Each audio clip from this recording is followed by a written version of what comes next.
If you've ever been told that the riches are in the niches, you've been lied to, so let's dig in.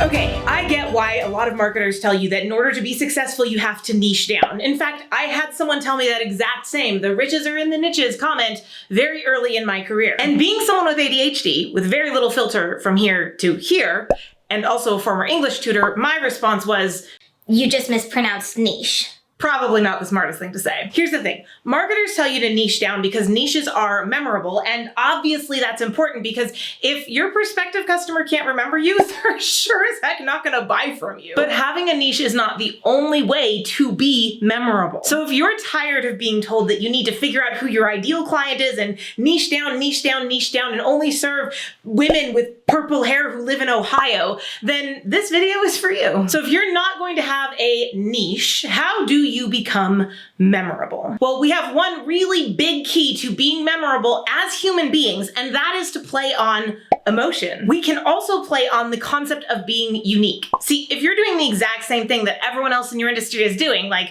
posting to social media and having a website and going to networking events, then you're not really doing anything different than anyone else in your industry. Fair? In which case, it's not likely that you're going to be very memorable. Maybe if you have a very distinctive niche, but otherwise, So how do we play on this idea of uniqueness and emotion to become memorable instead?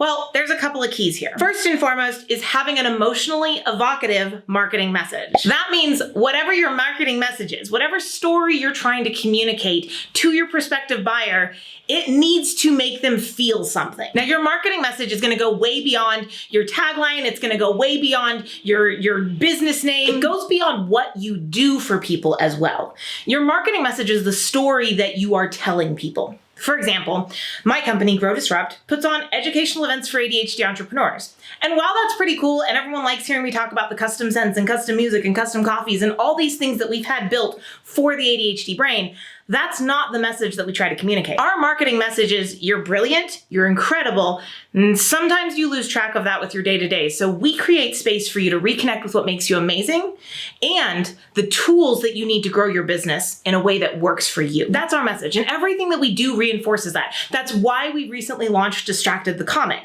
It has nothing to do with running a business, but people watching it, reading it, have to take a few seconds to read it, smile, interact with it, and it creates space for them to reconnect with something awesome about themselves. So how do you come up with an emotionally evocative marketing message? Great question. There are 3 questions that you're going to answer here. So grab a pen and paper and let's go. Question number 1 is, what do you love about working with your ideal client? Now, like I said, this could be a much broader range than, 18 to 24-year-old young women who live in San Antonio, Texas and go to school for finance, right? It can be broader than that, but I want you to think about the clients that you have enjoyed working with. What do you love about working with them?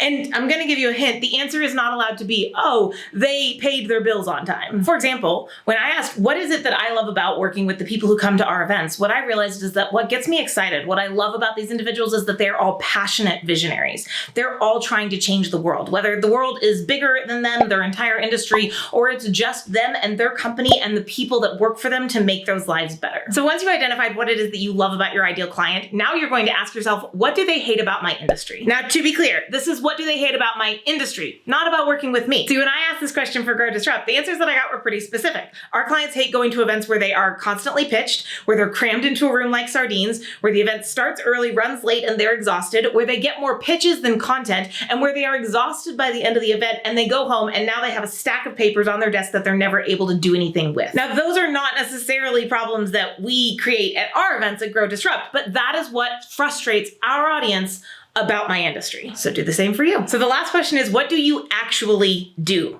Not your functional skills. See, Grow Disrupt produces events, and quite frankly, no one actually cares. But what we really do at our events, why people really show up to our events, they show up to our events to get space to reconnect with their vision, their goal, with what makes them amazing, and to get the tools that they need and can apply to grow their business. No one shows up at our events for the coffee.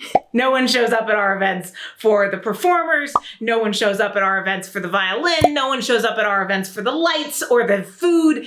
People show up at our events because they need space to reconnect with what makes them incredible. So once you've answered all these questions, you should have about a paragraph, if not a full page of answers here. So now you're going to blend it together. You're going to talk about, this is why I love working with my customer. This is what they hate about our industry. And this is what we really do for them. And now you're just going to start trimming it and editing it together to make it more concise. At the end of the day, if I'm being honest, that question about what do they hate about my industry doesn't necessarily have to end up inside the marketing message. It's just part of what's really important for me to understand when I'm asking myself, why do they really come to work with me? So this is how you end up with a marketing message that says, our guests are passionate visionaries who care about changing the world around them.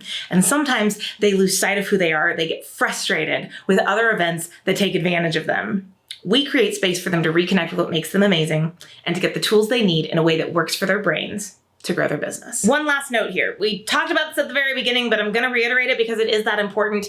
You need to be differentiated. You cannot have the same message as anyone else in your industry, because if you do, you start to lose that uniqueness factor, and emotional or not, you're going to have a harder time getting into their heads and being memorable for them. So when you're building your marketing message, do yourself a favor and check out some of your competition. Look at what they're putting out on their social media, look at what they're putting out through their websites, and ask yourself, what story are they trying to tell here? What are they really selling? What am I really promising to the person that I'm gonna work with, right? What are they saying? You wanna understand what their message is so you can make sure yours is differentiated, is unique. And the last note I'll give you here is that you need to show this, don't just tell it.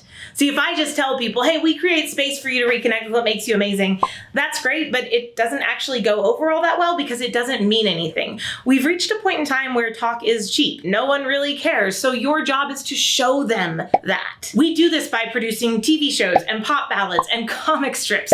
We do this by creating content that takes time for them to read through, but adds value to their lives, that reinforces how wonderful and incredible they truly are. Remember that as small business owners, so often we get caught up in this idea that our marketing needs to add value to people's lives, so we lean on the information side of things. And the problem with that is information is not the best way to add value to someone's life. It's actually quite challenging because the information that I give has to be information you want in order for it to have any value. But emotion is valuable. We pay for emotions all the time. We pay to go to the movies, we pay for books, we pay for shows, we pay to experience emotions all the time. They're a lot easier to trigger in the person reading your post, make them curious, make them interested, make them feel better about themselves. It's a lot easier to trigger an emotion than it is to find the exact right information that your prospect is looking for. And every time they interact with your brand that triggers emotions, that gets them excited, they are building positive brand experience and they're going to want to work with you.